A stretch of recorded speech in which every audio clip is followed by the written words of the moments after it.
Our whole goal is to engage with faith leaders across San Diego County, to equip them to open up conversations about domestic abuse, because people hide behind the church, people hide behind the mosque. It has no discrimination or culture or color lines. Domestic abuse, domestic violence hits far too many households across our county. So on behalf of the Faith Leaders Subcommittee, I welcome you and thank you for being here. We often start with the universal thought, and so I wanted to talk about our Creator. We know that our mom and dad helped us get here to earth, but our Creator is our eternal Father. And one of the things that I would say that I've learned about walking with my Creator is He stands with us and He strengthens us. So I remember when I was in a domestic violence situation, He stood with me and He strengthened me. When my 13-year-old daughter ran away from home one night and I couldn't sleep that night because I didn't know where she was, my Creator stood with me and strengthened me. When one of my children was in a car accident and I ran to that site to see her, my Creator stood with me and strengthened me. When I couldn't get up off the floor from crying over a sudden death in my family, my Creator stood with me and strengthened me. When I couldn't see the night from day, my Creator stood with me and strengthened me. And so I just want to remind us all that He has never left us and He never will. He stands with us. He picks us up off the floor. He guides our steps. And He's always, always going to be there for us. So whatever we're facing, our Creator will strengthen us and stand with us. What a wonderful thought.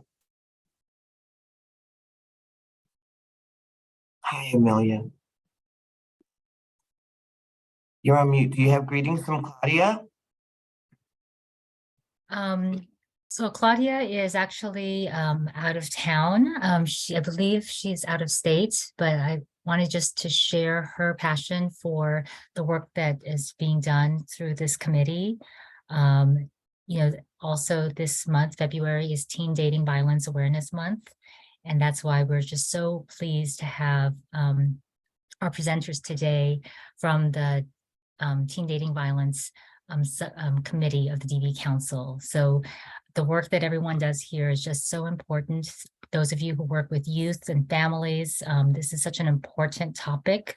So just thank you. And on behalf of Claudia, just appreciate everyone's participation. Thank you.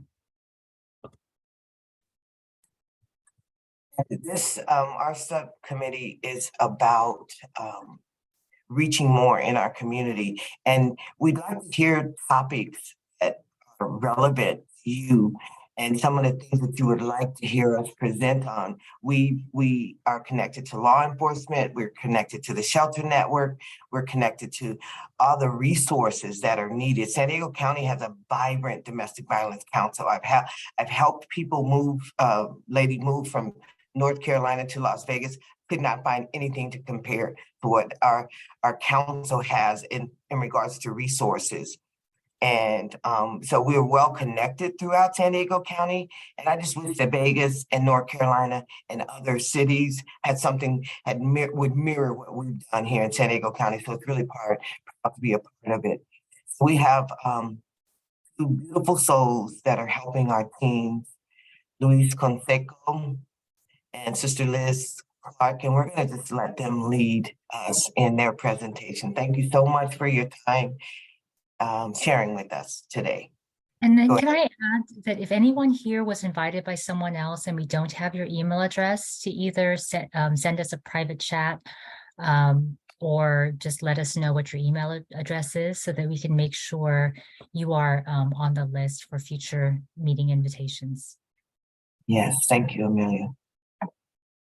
Thank you, Amelia. And I believe I saw Luis was able to join us. So Luis, welcome, first of all. And Yes. do you have the slides or do you want me to share my screen? I have the slides. Let me go Great. ahead and share my screen. Can I get access to sharing my screen, please? Maybe. Let me make it happen really quick. Done. Mia, You should be able to share it, Luis. Okay, thank you. There we go. Yeah. Nice.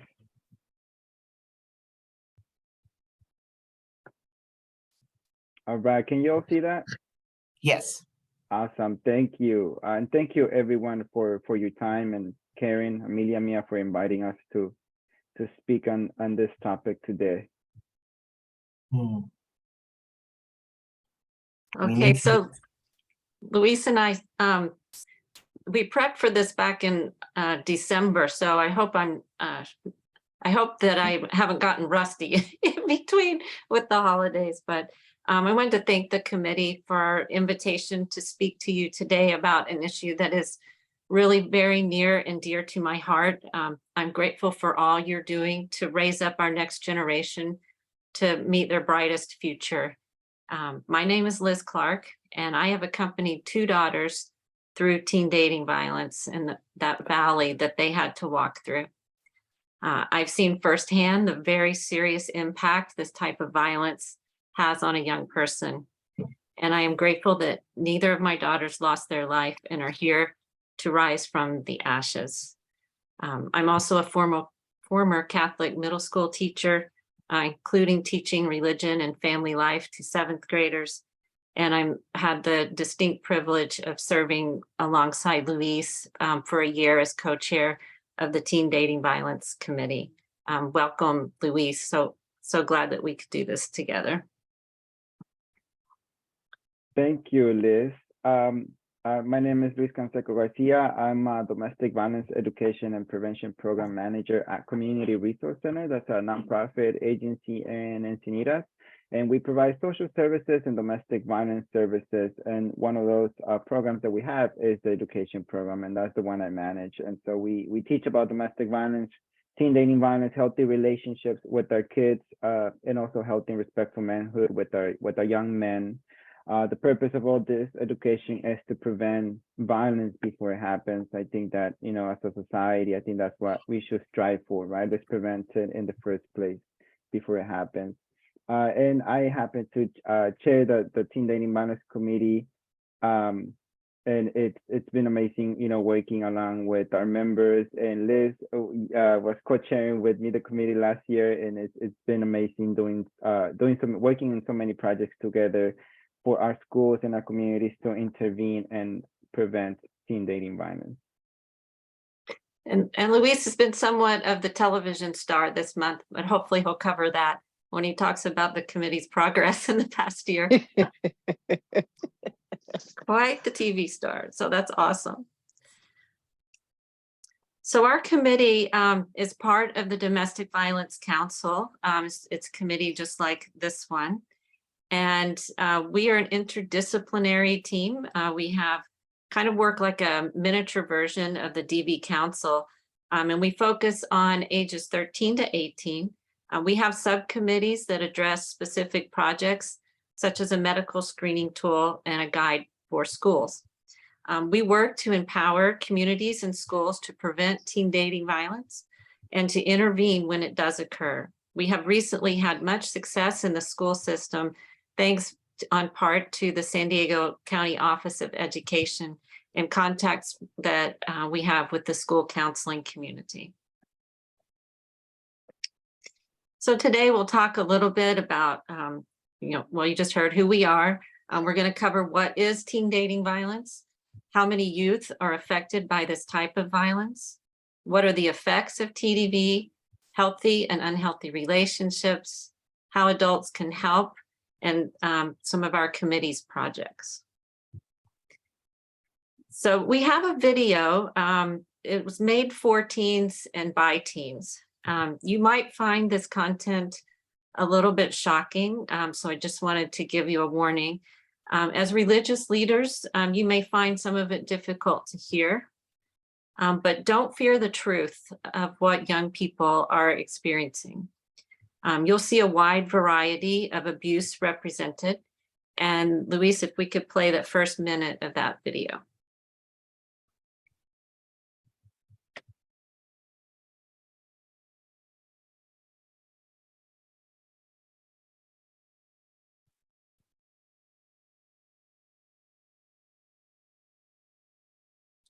I think there's a button to share the sound also.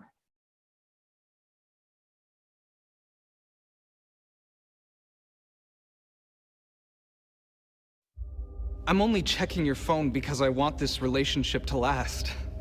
Go change your clothes. I can't have my partner look better than me when we go out. You look like you gained weight. Maybe you should skip a meal. Why would you hang out with your friends when you could be spending time with me? We need to be on the phone tonight so I know when you're going to sleep. I had my friends catfish you to make sure you weren't cheating on me. I broke the condom so we'd be together forever. You are the most pathetic person I know. Your family doesn't love you? I'm the only one who could ever love you. Why weren't you where I told you to be after school? If you have sex with me, I won't Out you to your parents. I threw away your college acceptance letter. You don't need it anyways. It's my job to provide and take care of you. I can't trust you being with anyone else. I know you're cheating on me. I can't prove it. I slapped you because you shouldn't talk to me like that. You should have more respect for me. Well, I can't have you. No one can. If you break up with me, I'm gonna kill myself. I'm gonna hurt you. You're worthless. I experienced the emotion. Thank you, Luis. So some of that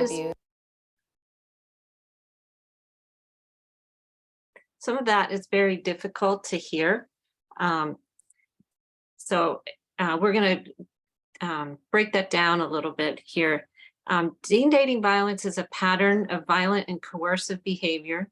It's manipulative to gain power and control over another person in a relationship. Abuse and violence can happen in a person's, it can happen online, and it includes physical, sexual, emotional, verbal, financial violence, and stalking. So notice that it says it is a pattern of abuse. It is not an isolated event. And it creates an unlevel playing field. So as people of faith, we're taught to value all of God's children. And that belief is violated in these types of relationships. It's particularly difficult to detect an online occurrence of dating violence because an adult it can easily fly under their radar. Students often have more than one social media account. So a student may be connected with their parent on one account, but then they have a secret account that they actually are sharing with their friends. So it's very difficult to detect that online type of violence. In a typical high school, where say you have 2,000 students, in any given day on that campus, there would be 150 male survivors and 260 female survivors. So you see the statistics there. That's 15% of male students and 26% of female students experience teen dating violence before the age of 18. So in a church setting, let's say you have a large youth group of 200 students. You might have 15 male victims and 26 female victims under the direction of your youth minister at any given time. So it is very widespread, as you can see. Teen dating violence is much like domestic violence in that there is a wheel of power and control. So we're going to talk about the various ways in which that power and control is instituted over another person. You can see here the various types of behaviors. Moving clockwise, you can recognize much of the video's content as threatening, coercive, isolating, intimidating, pressuring, hierarchical, blaming, and denying. And the center of it all is an attempt to use power and control over another person. So why would an abuser want power and control to begin with? It is a learned behavior. Experience tells us that it's possibly coming from their own home. And so instead of learning love, they may have learned to be abusive. Common beliefs include a sense of entitlement, a belief they should have power over their partner, a belief they can get away with it. Experience tells them there's a lack of legal consequences. The percentage of cases that actually result in any sort of legal implication is very, very small. It's a learned experience that being abusive gets them what they want.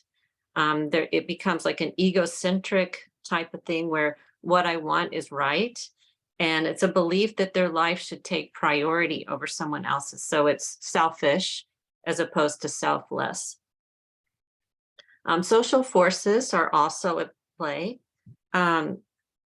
Culture that glorifies aggression and dominance and violence, including sports teams. Ms. Espinosa, the defendant is your sister, and each of you claim that they own a car that had belonged to your deceased mother. That was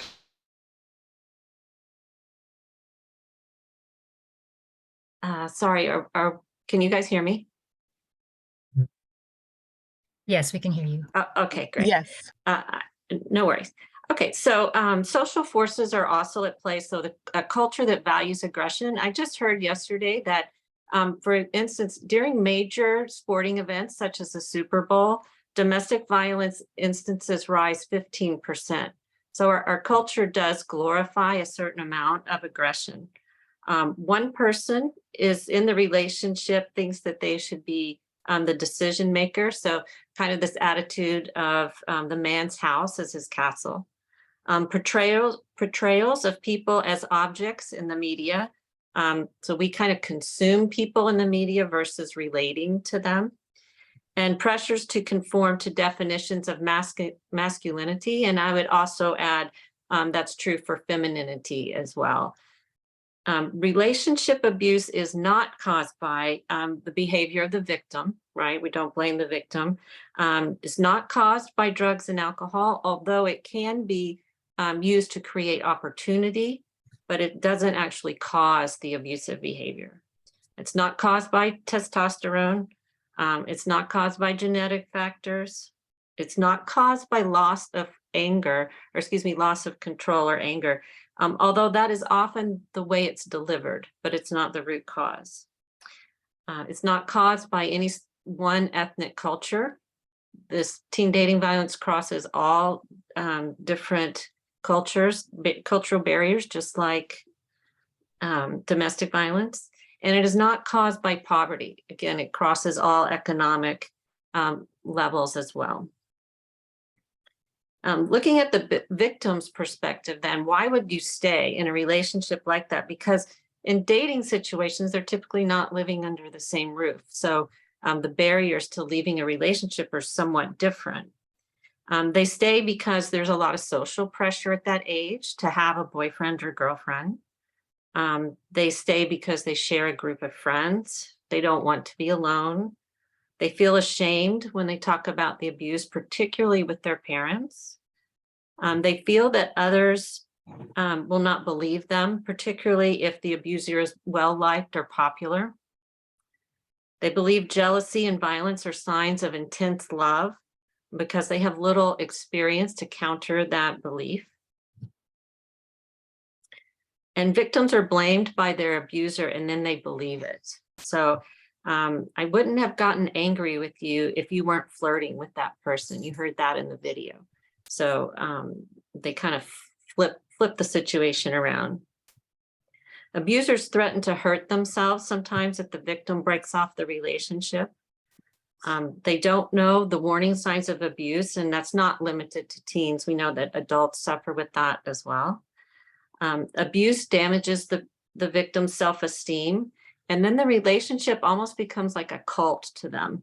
And the victims who identify as LGBTQ, they're afraid of being outed. You know, you heard that in the video as well. And afraid that they will be judged by family and friends. And as a religious institution, it's particularly a fear of being judged by people, but not so much by God, if that makes sense. They believe the abuser will change, and adults overestimate the depth of feelings in a dating relationship with a teen. So we might disregard it as adults as puppy love. However, because of their age, they are very vulnerable. And so does not make it less serious just because they are young.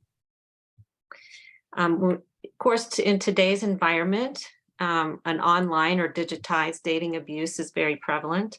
1 in 4 teens has been harassed through technology. In terms of social media, what this might look like is someone would create a profile page about you, and then knowing it would upset you.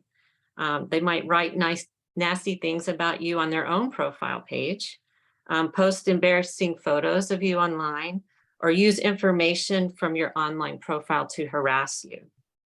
In terms of text messaging and calls, it would look like this. They would make you feel responsible when you didn't respond.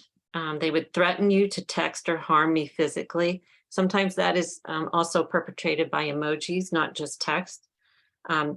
They'll send you so many messages that you feel unsafe, and they'll spread rumors about you through text. And then access to your accounts. They would demand to have your passwords into not only your accounts, but your devices as well. They would read your messages without being given permission. And they would try to control your digital relationships by telling you that who you can and can't interact with on apps like Snapchat or Instagram, Twitter, etc. Bullying is basically the same type of behavior, but it's not limited to a romantic partner. Often a precursor to someone who will be a perpetrator of teen dating violence would be someone who is a bully. They would use words like "you're fat," "you're ugly," "you're a user," "you're a loser." And it's easier to get by with that on a text than it is when an adult can overhear it and intervene. Of course, in sexting, I know in a religious institution, you wouldn't necessarily condone that. You might teach that it devalues or objectifies the human body or something similar. But we have to recognize that it is a behavior that teens are involved with. We don't want to fear the truth. We need to recognize it so that we can improve the situation. Maybe you aren't aware, it's pretty much viewed as a means of flirting in younger generations. So we just want to be aware of that. Often teens will be pressured to send sexual photos of themselves. They might receive an unwanted picture, which makes them a victim as well. And then taking videos or stills and then sending it to friends without permission. Of course, sexting is a very dangerous behavior. It's illegal for anyone under 18. Also, with the prevalence of apps like Snapchat is particularly dangerous because even though the content, you may think it's deleted, it's often not actually erased. The image can be captured before it's deleted. And then once that image has been captured, you lose complete control over where it might go. Liz, can I share something really quick? Absolutely, yes. Thank you. So I just want to share this as a example. So during a conversation with a group of teens, this young lady told me, so we were talking about dating abuse through technology, right? And so she said, my boyfriend tracks me through the app Snapchat. So in Snapchat, there's an option called, I don't know if it still has it. I haven't used Snapchat in a while, but Snapchat had or has an option called ghost mode that you can turn it on and off. And so if you turn it on, people can see where you are at that moment, and they can see you in a map. So practically they can exactly point your address, right? And find you in a map. And so she said, my boyfriend tracked me through Snapchat. And so we were having this conversation in a classroom, right? And so I asked her, why do you think your boyfriend tracks you? And she said, oh, because he loves me. And so I always share this with parents and adults because I'm not saying that this boy loves her or not. You know, maybe he does. That's not the point. The point here is that we are normalizing unhealthy behaviors. And that's what we need to talk about, right? Because then I went ahead and asked her, do you have your parents? And she said, yes, I have both of my parents. I asked her, how's your relationship with your parents? She said, my parents are really cool. They're very loving. And then I asked her, does your parents track you as well? And she said, no, right? And so again, we need to have these conversations with our teens because they will normalize unhealthy behaviors. And also another thing with technology, you know, I never want to say that technology is bad or good, right? It can be both. It depends who is using the technology and the phone, right? But also there's so much violence happens through the use of technology nowadays. There's this app where people can call you using a different number. Like, you know, people don't even have, because some people say, I don't answer my private numbers or private phone calls or block calls, they're called, right? But still, people can go through this app and give you a call, not using their number. It manufactures a new number, so you answer the call. And also this app allows you to change your voice so you don't recognize them. So, you know, so I always tell this to parents and adults, again, not because I want to scare people, but because I want people to be aware and have these conversations with their teens. And so that's what I wanted to share. Thank you, Liz. Wow, that's sobering, Luis. I'm really glad you shared that. No expectation of privacy, right? To be tracked at every second. That's quite a story. Well, it is incredibly common.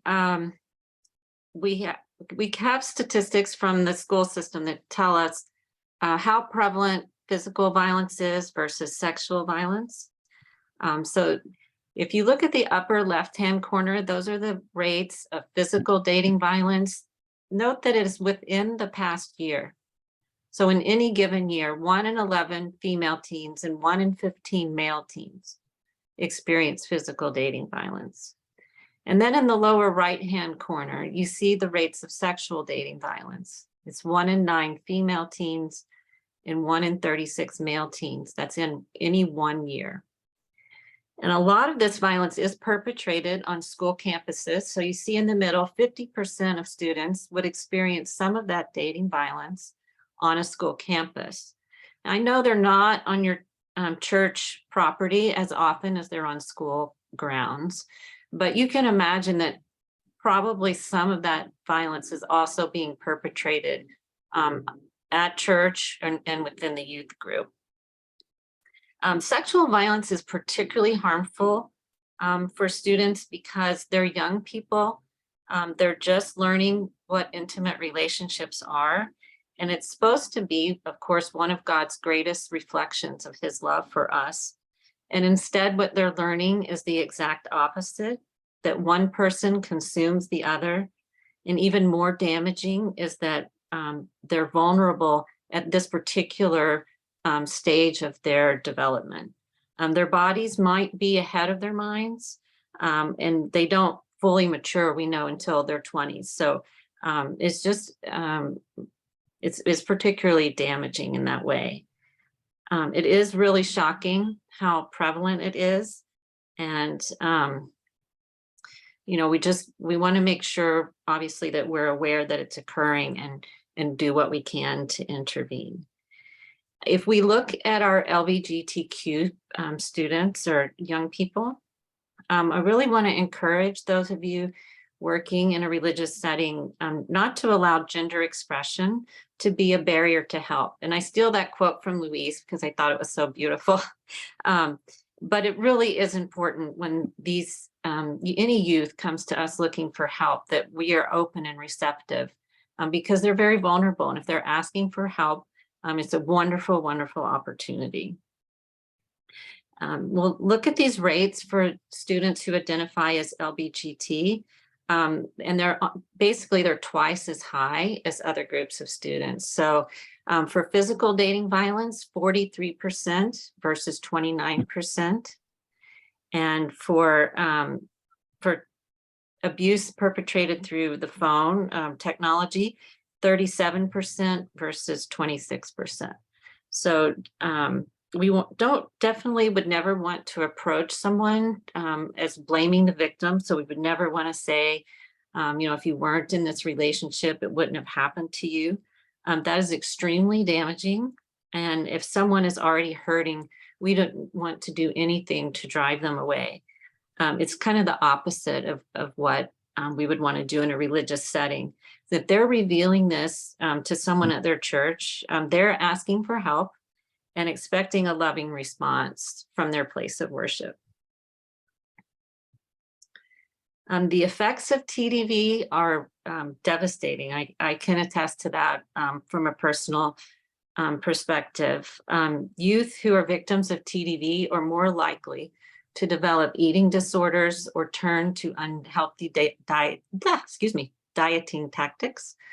They can experience symptoms of depression and anxiety, exhibit antisocial behaviors like lying, theft, bullying, and hitting, and think about suicide. There was just a report from the CDC out this week about just how common those types of effects are from dating violence for our youth. And it's particularly sad what's happening to students' mental health. It also adds to their increased use of alcohol abuse or substance abuse. In respect to suicide, just because the risk is so high, it's important to understand just how students are affected by violence and how it relates to suicide. So about 17% of adolescent students would experience some sort of suicidal ideation. 13% would make a suicide plan, and almost 8% would attempt suicide. That's in a given year. If that student has been exposed to dating violence, it basically doubles the rates. So obviously it's an incredible risk factor that we want to be aware of for our young people. If we're paying attention, we can help to identify the behaviors of unhealthy or abusive relationships. And so this would help you detect these type of things if they're happening at your place of worship. You might observe behavior similar to what you saw in the opening video. So some of the quotes from that video and how they would relate to these behaviors. Possessiveness. If I can't have you, no one can. Irresponsibility. I slapped you because, and then fill in the blank with whatever excuse. No excuse warrants abuse. Manipulation and specifically distorted reality. Telling the other person you're worthless, you're pathetic. So distorting their realistic view of themselves. Intensity. So you might see over romantic gestures like giving 24 roses on a first date. A teen might interpret that as that's because he loves me. Just like Louise said, oh, he tracks me because he loves me. You might think, oh, he gave me 24 roses because he loves me, but it's inappropriate to the level that the relationship, of where that relationship is. Disrespect, sabotage, such as like throughout all your college letters, you don't need them anyway. And instability, they make you feel afraid. I'll commit suicide if you leave me. It's like using that as a threat and making you feel very unstable in the relationship. And then we can flip that over and then look at the healthy behaviors. And Louise does a great job of promoting these type of behaviors with the youth. Healthy behaviors are basically treating someone like you would want to be treated yourself. That's the golden rule. It goes back 2,500 years, and it's present in some form in every major religion in the world. The National Domestic Violence Council has a division that for teens entitled Love is Respect.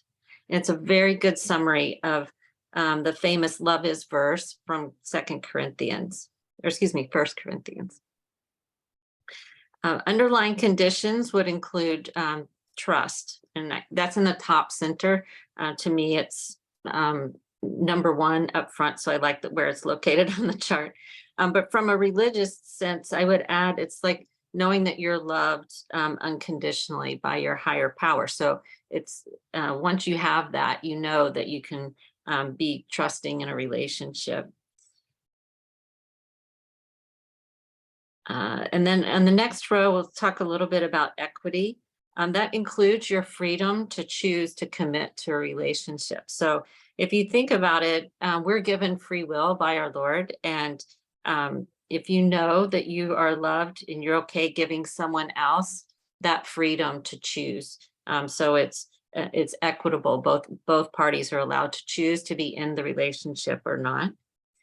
And if you trust someone, you're comfortable with them having independence apart from the relationship. So moving one more circle over to the right, it's healthy for people to have independence in a relationship where they don't have to always be tied to that. And if you're trusting, that's going to come more natural. You're going to be willing to allow them to have that independence. Kindness is the result of not taking someone for granted and treating them with their God-given dignity as a child of God. And we want that for every person, to be the primary source of their identity is as a child of God. And fun, how could you not have fun with someone if you trust them and you're at ease with them? You would feel that you could have fun in any given situation. You know, if even doing laundry with the right person is fun, right? So I love my older daughter. That's what she says. She and her boyfriend can do anything and have fun. So even clean up that, after the dog or something. I love that. I think it's such a healthy sign. Pace is very important. So I mentioned earlier that, if you give someone 2 dozen roses on a first date, it could be a sign that intensity or pace, something's off there. Here I would say in a religious setting that God is a gentleman. He doesn't force or coerce us to love him, and he's slow and gentle in his prompting. So a relationship should move more like that, where both partners are very comfortable with the pace and it's not one rushing the other. And then in terms of responsibility, we know we're accountable for our own actions and our own words. And just like God holds us accountable, that's why we have, the beautiful 10 commandments, right? We are held accountable for our actions. So really, in summary, everything you need to know about a healthy relationship can and should be learned in a place of worship. And so I think that teaching these types of behaviors is very natural in a religious setting. Of course, we all fall short. I know I do. And so none of us is in a relationship that's 100% healthy all of the time. And even though we're trying to do our best, we live in a fallen world and we're a fallen people. So we're not ever going to live up to the ideal. And so relationships exist on a spectrum. And I'm going to turn it over to Luis, and he's going to talk about the relationship spectrum. Thank you so much. Thank you, Liz. Hi, everyone. I just want to emphasize the responsibility. That's the one I mean, when I talk to youth, we go through all of them, but I highly emphasize the responsibility one, because often we might think the responsibility is saying, I'm sorry, or apologizing for your wrong behavior, right? And so I always tell teens, it's more than that, right? Accountability is when you apologize to that person for making that mistake, for saying that thing that you shouldn't have said. But accountability is really looking at yourself and asking yourself, why did I act it that way? What can I do now so that doesn't happen again, right? That's accountability. And that's something that I emphasize with our youth a lot. And so we always tell them too that, hey, relationships are a spectrum, your relationship, as Liz mentioned, it's never gonna be perfect. That's not, we're not perfect people. We all make mistakes. We are all flawed in some way, right? And we all have work to do. And so we talk about how this relationship exists in a spectrum. Where you wanna be is in the healthy side, of course, right? If you see that your relationship is going towards the middle here, where there is unhealthy, where there is a lack of individuality, lack of communication, dishonesty, unhealthy behaviors, if your relationship is in the middle where it's unhealthy, then it's time for you to put in a little bit more effort in your relationship. Start having that communication with your partner, right? About why is your relationship unhealthy. And now if your relationship moves to the abusive side, where there's controlling, where there's threatening and harmful communication, where there's hurtful behavior, where there is isolation or surveillance, when you're in that situation, then you need to ask for help, right? Either you have to take actions and do something about the situation, but if you can't, because you feel that you're stuck, is when you have to ask for help, right? And so we always tell teens, you want to be in the healthy side. Don't expect a relationship to be perfect, but as long as both people in the relationship are constantly putting effort into the relationship and working to make things better, I believe that you're gonna be on the healthy side. And so, this healthy relationship education is highly important, because I can relate to so many kids. So most of the time when I do a class, I ask the question of how many of you have had this conversation with your parents? And majority of the kids have not had this conversation with their parents about dating and healthy relationship. That's the sad reality. And there's actually a statistic that tells us that 74% of boys, 76% of boys and 64% of girls have not had this conversation with their parents. And so that goes to show that, we should start having these conversations with our kids, for parents with their kids, for teachers with their students, right, about what relationships are. And kids are very receptive to this. Once we start going and having this conversation, kids start asking questions. We just recently, February 1st, we had a big event here in North County. We called it the Teens for Healthy Relationship Conference 2023. Close to 100 teens attended. It was a 2-hour educational event about teen dating violence and healthy relationships. And we put out this system where teens throughout the event could ask questions about dating and relationships. And it was just so shocking to see how many questions kids were asking. This was the first time that I ever used that system, right? I usually just tell kids, hey, you have any question, raise your hand. I throw in your question. But this time we created that anonymous system where teens could submit their question through their phone, like the way you would text somebody anonymously, and it was showing the screen. And we just had so many questions. We couldn't get to all the questions that teens were asking. We got some really serious questions, such as, what about if somebody is abusive in your household, but they're also nice to you, right? And then another kid asked, my girlfriend gets very jealous when I talk to other girls, right? So teens have these questions. And so I think it's very important for us to hold space for them and start having those conversations with them. This is a tool that we created for schools across the county. So as the committee, we hold webinars and trainings across the county, and we invite the schools, school staff, and administration, coaches, teachers, everybody who works at a school, right, to attend these webinars to get informed about teen dating violence. And so in this tool that we created, here on one side, the first side, we show the warning signs of teen dating violence, such as physical appearance, right? If you see a teen with unexplained bruises or injuries. And so this not only applies to teachers, but also to whoever works with youth, right? Everybody who has a youth program, it would benefit a lot to have this in your classroom or review this tool. So if there's changes in appearance, that is a warning sign, such as unexplained bruises or injuries. Unexplained or concerning change in weight, right? Maybe this kid just lost weight really fast or gained weight really fast. If this kid starts dressing out of character, if you notice that this kid, from one day to another is starting to dress very different. Again, these are warning signs. This doesn't mean that they're in an abusive relationship. They're just warning signs for us to pick up on, right? And start having that conversation with that teen. Maybe ask them, about, hey, how's everything going with you? Are you in a relationship? How's your relationship going? Right? Just asking those questions.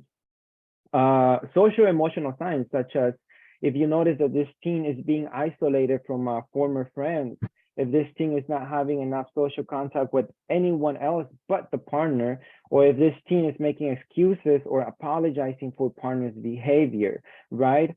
There's behavioral signs such as unexplained changes in classroom behavior, new problems such as bullying or acting out. There's an increase of negative self-talk, and also unhealthy sexual behavior. So these are behavioral signs. And then there's also academic signs such as the attendance in this teen has changed. Maybe it dropped. This teen, maybe its grades are not doing so good anymore. There's a lack of interest in extracurricular activities that they were into, right? Maybe they're not going to soccer practice or volleyball practice anymore. Maybe they're not doing that thing that they used to like, right? So these are all signs for us to pick up on. On the other side of this tool, we have the tips on how to start that conversation, because many people, right, teachers and adults tell us, Luis, this is good information, but I don't know how to start this conversation with my teens or my students. And so what we inform schools is build rapport with your teens. Of course, that's the number one thing, right? You have to build rapport with your teens. You have to build a relationship with your teens, right? Because I've been to so many schools, and I've been to schools where the counselors have not done a good job in having a safe space for teens. I ask teens, who do you go to for help? And, teens tell me, well, I don't go to my counselor because she's going to call my parents, right? And then I've been to schools where the counseling department and the teachers and the environment in the school is just so different. They create this healthy environment, right? And I ask teens, who do you go to when you need help? And they say, oh, I go to my teacher, or I go to my counselor, right? So it varies from schools to school. And so this is something that we encourage our schools to take on, right? Create that healthy climate in your school. And for teachers and people who work at schools, is you have to build that rapport with your students, right? That build trust. Maybe do activities with them. Maybe do little events during lunch hours, right? Start raising awareness so the teens know that you care about this topic. So when they have a question, or if they're going through something someday, they know that they can go talk to you, right? And also, as a teacher, don't disclose your status, right? You can be honest with your students. Know if you're a mandated reporter, right? Let that student know. And again, the goal isn't this closure, but it's for you to start having that conversation, right? And open that space. And I also tell parents, teachers and parents, because parents also tell me, Luis, well, I asked my kid about this, but he doesn't want to talk about this. Or, my daughter, I asked her last time and she went, ew, dad, right? And so I tell parents, that's good, right? Keep asking them that question, and don't expect an answer. Don't expect for them to tell you about their relationship or about who they're dating. No, it takes time. Maybe you ask them today and they don't want to talk about this. That's fine. Maybe you ask them a month from now, they still don't want to talk about this. That's fine, right? Maybe 3 months from now, they still don't want to talk about this, and that's fine. But guess what? The moment that she finds herself in an abusive situation or unhealthy situation, who is she going to think about? Her dad, because her dad has been asking her about this, right? So as long as you know that as a teacher, or as a dad or parent, you keep asking your kid this, letting your kid know that you care about this topic. Whenever they need you, they're gonna go to you, right? And so in this tool, we also offer the community resources, which we do have in this slide as well. I'll share them with all of you later on. This is the same thing that was here. I should have gone to this slide because here is really small. But we can skip this now. So what can you do as an ally? So as an ally, right, as a parent, as an educator, somebody who works with kids, very similar to what I was saying earlier, right? Understand what teen dating violence is. As Liz mentioned earlier, sometimes as adults can minimize teen dating violence because they think that, you know, they're too young. What do they know about love? Oh, it's puppy love, right? So they minimize teen dating. And so when you minimize teen dating, you don't take it as serious. You don't think that this violence that is happening with our teens is serious, right? And so I always tell parents, look, maybe the kid that your daughter is dating right now, maybe it's not gonna be her husband, maybe they're not gonna marry, right? And they're not gonna be forever. Yes, maybe that's true, but guess what, right? The feelings that your kid is feeling are real. The abuse that is happening or that can happen is real, right? And the side effects are real. And so we need to, as adults, understand that teen dating violence is a serious, real thing, right? We need to educate ourselves so we can also educate our teens. As mentioned earlier, build trust with your teens, right? Everybody has a different way of building trust, right? If you are a teacher, maybe you do some fun activities with them. If you're a coach, maybe, you know, you do some you practice with them and you talk about this topic as well. There's actually a really cool program for coaches where you talk with your athletes for about 10-15 minutes about healthy relationships before practice, right? So get creative about how you can create this trust and safe space for teens to talk about this topic of dating, about healthy relationships, about sex, right? So these are some good ways to start having that conversation with our teens. And one thing that I always tell our teens, and something that we say in general, is that we can prevent teen dating violence, or we can prevent domestic violence by teaching our youth how to have healthy relationships with themselves and with other people, right? And we really emphasize the relationships with yourself, because I think that that's something that we take for granted. I think that we don't notice that, but we are in a relationship with ourselves, right? And this relationship is until the day we die. And so the way we talk about ourselves, the way we treat ourselves, right? It's also very important, right? Because the more you have that self-respect, that self-love for you, the better you know yourself. You're not gonna let somebody else treat you wrong, right? Or if somebody starts treating you unhealthy, you're gonna speak up, right? And so that is something that we highly teach our teens about relationships. Also be aware of the resources in your community. There is plenty of resources here in San Diego, free resources for teens and adults about domestic violence and teen dating violence. You're part of this committee, so I'm pretty sure you're familiar with the resources. But teens often, they think that there's no help. They think that there's no resources for this. They don't know about this, right? And as Liz mentioned earlier, there is a great resource that I always offer to teens, and that is the loveisrespect.org. I do have a slide on that in a few minutes. In that organization, it's a national organization, but teens can, I think it's on my next slide. Let me just go on to my next slide. This is not it. It's here.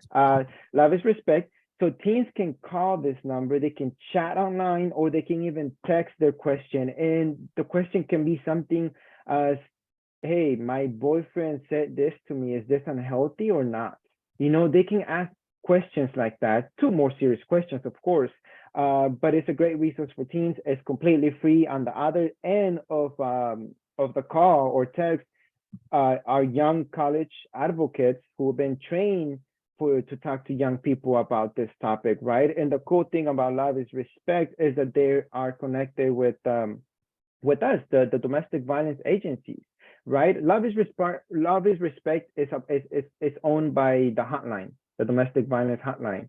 And so the cool thing is that they're connected to us. So if the teen needs further help, you know, actually needs to see somebody, then they can connect the kid with a local resource, right? Let's say this teen is in Encinitas, well, they're gonna connect them with Community Resource Center, right? And so that is the amazing thing about Love is Respect. And again, many teens think that there's no help. Also, another thing why teens don't ask for help is because they're afraid, right? They're afraid maybe that, you know, if I go to my counselor, they're gonna call my parents and I don't want my parents to find out about my relationship, or maybe my parents don't even know that I'm in a relationship. And as Liz mentioned earlier, the LGBTQ youth are more vulnerable to this because sometimes LGBTQ youth, they haven't revealed their sexual orientation or gender identity to anyone, right? But they're in a relationship. And so if they're being abused, they're going to stay quiet because they don't want anybody to know about their sexual orientation. And so that is one of the reasons why the LGBTQ experience most of the physical and sexual violence in relationships because of that, right? And so let me just, I skipped this slide. This is the mandated reporting responsibilities. If you work with teens, more than likely you do have this responsibility, right? And so here is the child abuse hotline. If you have any reasonable suspicion to believe that a child student is being harmed, then we are mandated to call this number, right? But as I mentioned earlier, you know, if you are gonna make that call, let the team know. Be the team, let the team be involved in this, right? It's a way of empowering teens when you let them be part of this instead of you acting like you're taking, instead of behaving in a way that we are trying to fix a teen. No, let's get this help with the teen, right? So the teen feels empowered, like the teen has a voice and that the teen can speak up and get help. So here are the community resources. Community Resource Center. We are in Encinitas, North County, Your Safe Place down in San Diego, Center for Community Solutions. So these are resources that offer services for teens. We have Center for Community Solutions and South Bay Community Services in San Diego, Women's Resource Center in North County, and then also it's not here, but the new One Safe Place is also in North County. And so we all provide services for teens. Also in this slide, which we will share with all of you, we can send a copy of the PowerPoint. You'll find ways, here you can connect with educational resources. So, you know, many teachers and parents tell me, Luis, there's resources where I can learn about healthy relationships and dating violence so I can teach it, or, you know, a workshop that I can do so I can teach this. And yes, there are plenty. Love is Respect. This is the hotline that I was talking about earlier. They don't only provide the hotline and the service that I was mentioning, but they also provide a lot of education on their website. You can find so much education about, as a parent, how do I talk to my teen or my son, daughter about healthy relationships? As a teacher, how do I talk to my students about healthy relationships? As a friend, as a peer, how do I talk to my peers about healthy relationships and dating, right? So you can find a lot of education here. One Love has really awesome workshops. I use One Love a lot. They provide you with pretty much step-by-step workshops. You know how to start this workshop, what to say to your audience, and they provide films so you can watch films with the teens. And then after the film, they provide you with a discussion to have, right? And so I actually did this workshop on our conference that we had February 1st, our event that we had with our teens. We hosted the Amor del Bueno. It's called Real Love in English. It's a short film about 18 minutes about a Latino couple who are dating and they're going through an unhealthy relationship. And then after that, we had our discussion, and you know, kids, you know, they have a lot to say, right? And so they provide, and that's just one example. They have other films, so many other films and little workshops that you can do with middle schoolers up to high schoolers. So please feel free to check out One Love and host a workshop with the group of kids that you work with. No More also offers education. Teens for Courage, that's another website where you can find more education about dating violence and healthy relationships. A Call to Men does a lot of work in teaching and engaging men to this conversation. As we know, you know, everybody experiences dating violence and domestic violence, but you know, women do experience the highest rate of domestic violence, and men are the ones who perpetrate most of the violence, right? And so the the mission of A Call to Men is to engage more men into this conversation of us as men. What can we do to prevent domestic violence? And what can we do to end violence towards women and girls, right? And so there's a lot that men can do. And a lot of men are doing great things, but there's still not enough men in this field. As you all know, if as you know that the domestic violence field is mainly led by women, right? There's not enough men involved in the domestic violence field, and there should be, because we need more men in this field, right? To talk to other men, to hold other men up. We need men to hold other men accountable about their actions, right? And so that's what A Call to Men is doing. It's engaging men to have this conversation for us to prevent and end domestic violence. And so they offer a lot of education. They do workshops across the county. They do workshops online, webinars for us so they teach a lot about healthy manhood and healthy masculinities, something that we also provide as a resource center, community resource center. And so, yeah, check them out. And I don't have here the one I was mentioning earlier. It's called Coaching Boys into Men, and that program is designed for coaches. There is a coaching, there is a program for girls as well. But the one I'm talking about is for the boys. It's Coaching Boys into Men. And so it's designed for coaches to implement in their trainings, and it just takes 10 to 15 minutes before the training session begins, and they go over a certain topic regarding to dating and healthy manhood. And so, I always tell the coaches when I talk to coaches and I try to get them to implement this program, right? And so one of the things that I tell the coaches is that as a coach, you are such a huge role model in your athlete's lives, right? I've been in sport. I was in sports growing up, and so the coach was always the one you look up to when you're an athlete, when you're a teen, when you're playing sports as a teen. So if this information, if this knowledge comes from you as a coach, the athlete is gonna take it serious. It's gonna take it more serious than if I go to your class and try to teach it. If it comes from you, it's gonna be more impactful. And so that's something that I always try to do with our coaches, for them to implement this and have this conversations with the young men. And as I mentioned, there's also a program for women about healthy relationships. So here I'm gonna share some samples. Do we still have time? I feel like I'm rushing through.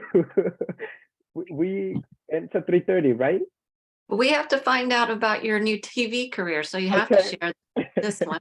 Okay, we'll get there. Thank you. So now I'm gonna share a little bit of a few projects that the Teen Dating Violence Committee has done. So here is the Teen Dating Violence Awareness and Prevention Month toolkit.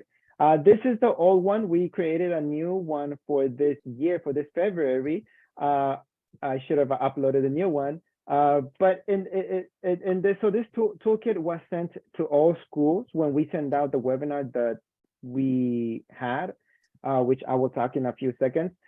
So this toolkit was sent out to all schools for schools to participate in Teen Dating Violence Awareness Month. And so we provide a few ideas for them to do, right? They can host an information table. They can set up a table and, put out flyers about the 10 healthy and unhealthy relationship signs. They can give out palm cards about, love is respect, and about the hotline, and about what relationships, healthy relationships are, right? And so we create this because we want our schools to participate. We want our schools to get involved, because as you might know, we cannot be in all schools. We cannot be everywhere. So we need the help from our school people to implement these activities. Any day of the year, right? Of course. But, we really try to push it during February, during Teen Dating Violence Awareness Month. We tell schools, hey, Tuesday, February the 8th is going to be Orange Day. You can tell your teens, you can tell your students to wear orange that day, because we can raise awareness together, right? You can have them take selfies with a speech bubble saying what love is, writing down what love is, right? Or what healthy relationships is, and maybe post it on social media. Or if you're a teacher, here's a relationship spectrum activity. So you can do a mini workshop with your class during your classroom time, right? So this is a toolkit that we provided for schools. The Pulse presentation, we hosted this presentation last October.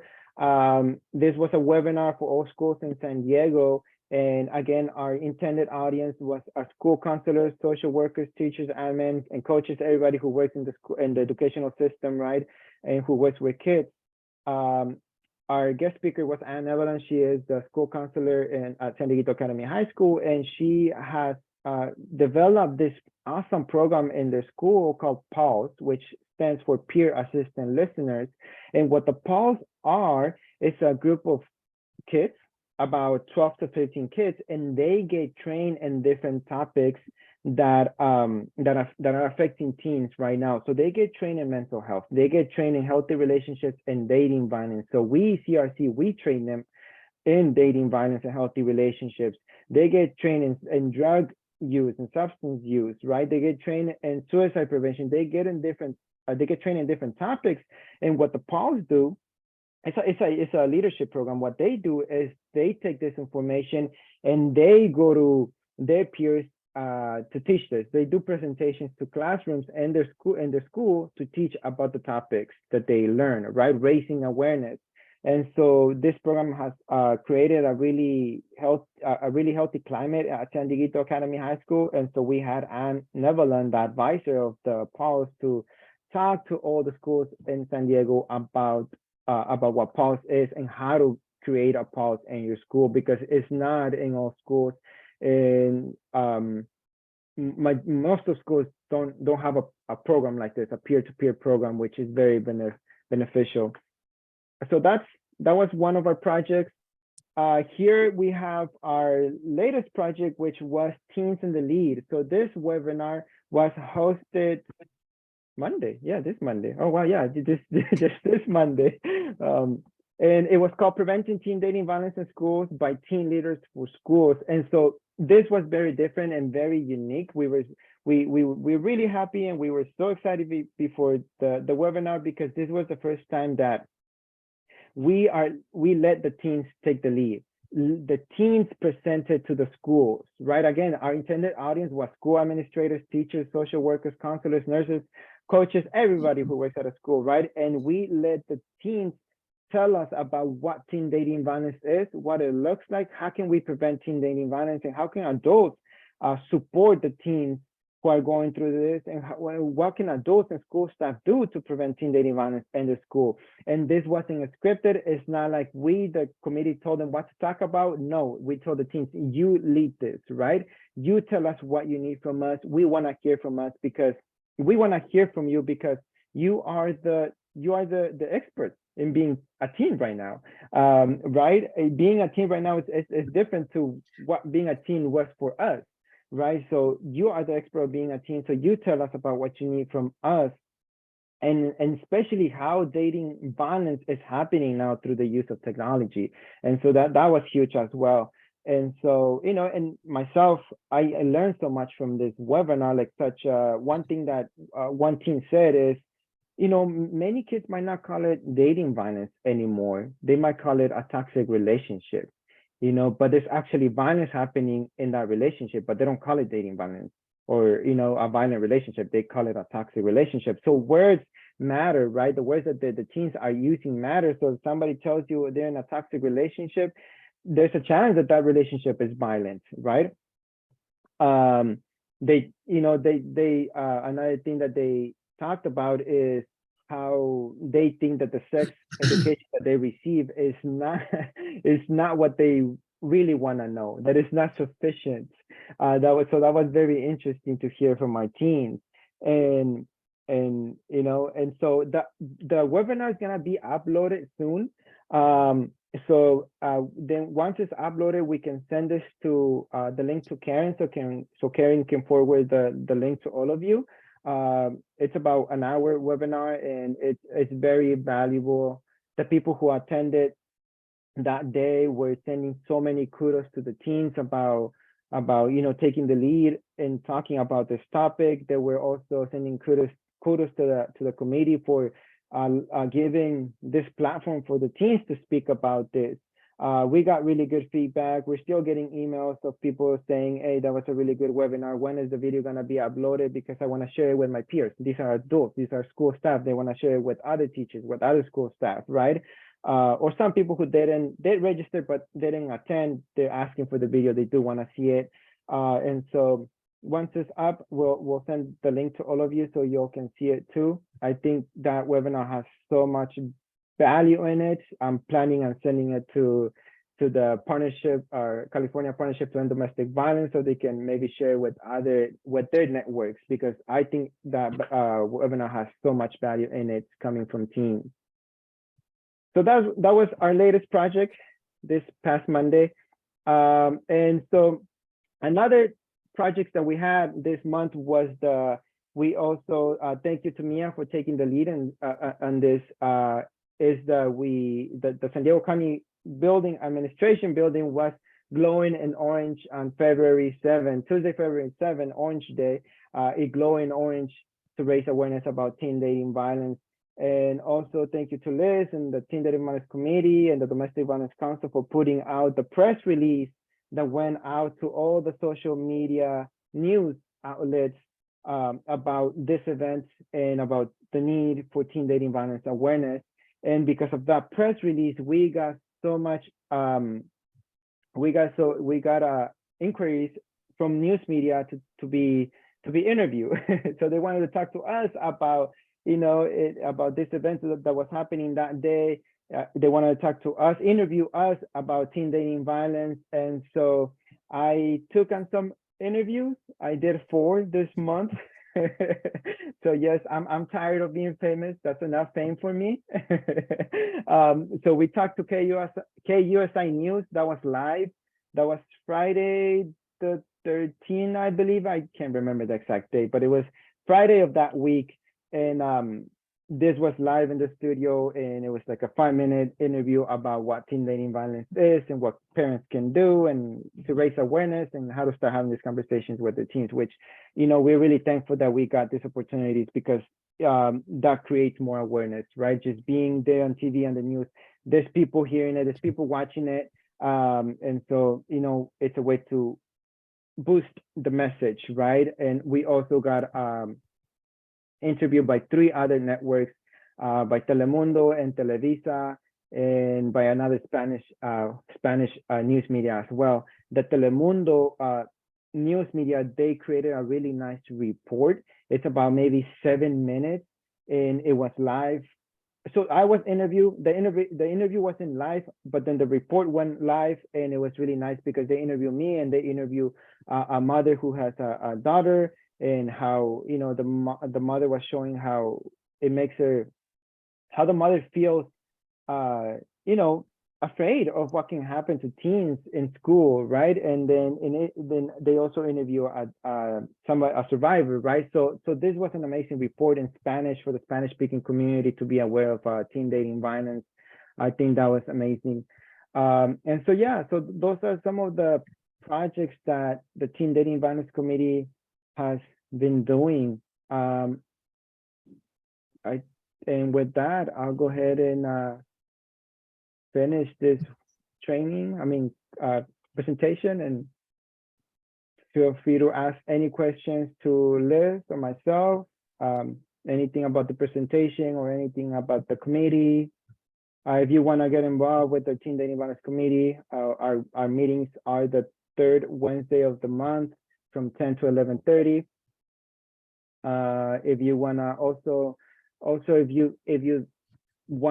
if you wanna bring education to your groups, feel free to email us at this email, or pass on this email to school people that that maybe wanna get involved or wanna bring this topic to their classrooms and schools. Amazing. Absolutely amazing. Thank you, We Karen. we don't have the little clapping hands down here, but I know everybody is clapping for this this subcommittee and the impactful work that you are doing for those young lives. So we applaud you. We thank you. We thank our creator for you. we're floored, I know I am, by all the time, the effort, the care, the love that you're showing these young people and the way that you're impacting their lives. It's like you're an interception. You're an interceptor. You're stopping it. You're doing your best to prevent and keep young people safe so that they don't grow up into adulthood and repeat these behaviors. And we just applaud you. Like, you two are amazing power duo. Wow. Thank you, Karen. Thank you so Thank much. you. That's very meaningful. Wow. We only have a couple minutes, so I know there's several questions that came up, and a lot of it has to do with the presentation and what you've shared and shown us. And so if we are going to be able to email out the slides later and the other, like that one of the last slides that had those great other resources. I know you guys have been doing studying and taking a deep dive, and then you're just impacting those young lives. So we just kind of tip our hats to you.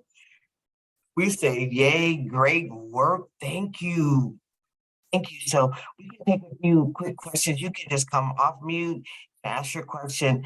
We need to, at 3:30, I don't want it to cut off for us, but go ahead. And any questions that you need to ask, beating in your heart. Most of the people, there were questions about the slides and stuff. So I will be sending out, when I get it from Luis, I'll send out the PowerPoint to everyone that attended today. As soon as this recording is done, I will upload it to the domestic violence YouTube page, and then I can send the link to this recording out, as well as the link to the recording that we did on Monday, where it was the teen-led presentation, which was so impactful as well. So that way you can share that with your congregation, because both are non-denominational. Like, it just crosses all spiritual levels. And so that's what was really important, that people understand that it's just not just one faith. It's like we try to cross all faiths. Recognize, honor, and respect all faiths. And so that's why I think it's really important that that everyone understands that Teen DV sees no color, sees no religion, sees no race. It affects everyone, great and small.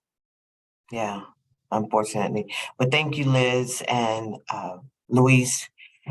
You guys are a power duo. And I just know that our Creator is well pleased with the work that you're doing. And we expect more great things to come, because you guys have created a momentum.